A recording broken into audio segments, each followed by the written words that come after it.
Yeah, it's definitely the camaraderie part of it.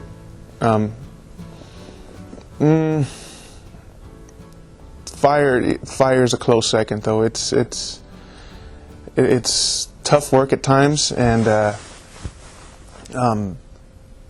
it tests your mental fortitude quite a bit.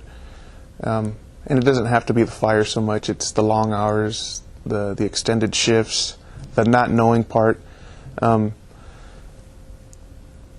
worked at the airport for 7 years before I started fire, and I picked up freight for DHL, one of the freight companies, and I knew I started at 6 in the morning, and if I wanted to work any overtime, I could, a couple hours, but for the most part, I'd work an 8-hour shift and go home.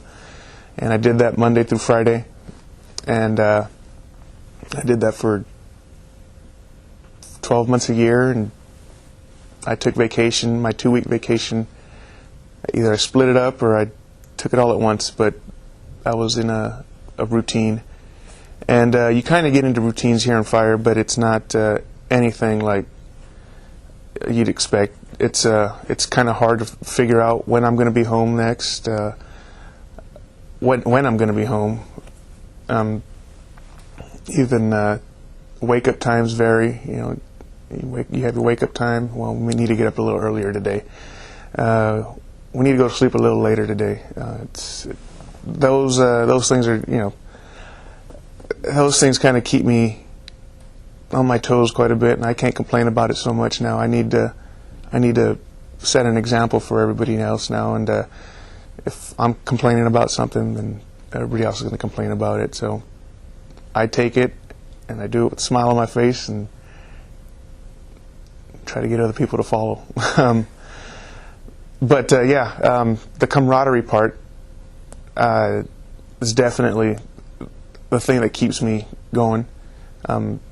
It's not easy work by any means, but the people you're around, especially when you're around people you like, makes it a whole lot easier. It's just meeting different people from different places. Everybody has their experience, their stories, their quirks, or whatever word that is, their idiosyncrasies or whatever. But everybody's different, and I like that about fire. It brings a lot of people together. It's kind of like sports.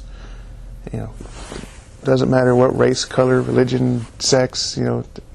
Just kind of brings people together, and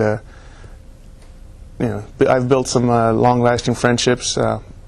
I'd say, I tell you right now, Micah, he's on the crew. He was on the Modoc Hotshots with me 10 years ago, and like the Type 2 crew, I hated Micah.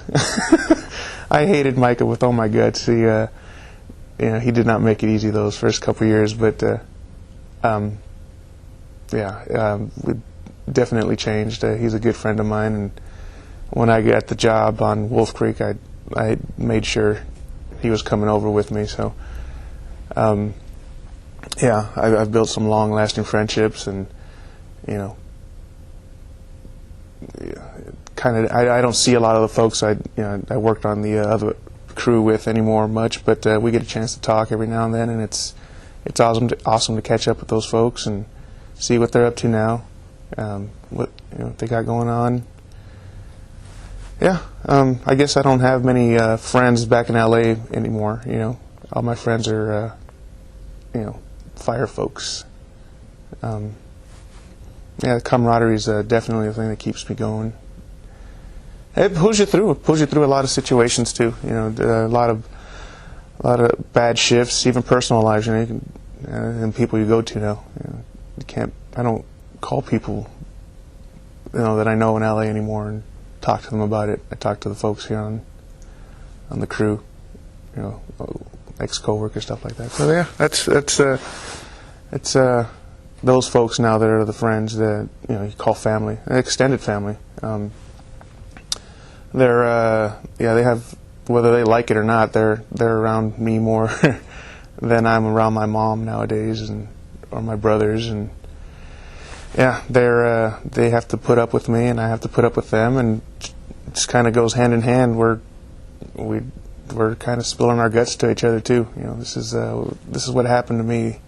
This is you don't have to say anything to make me feel better. Just listen to me nowadays. You know, so yeah, they get a dose of it. I get a dose from them. You know, kind of help each other out that way.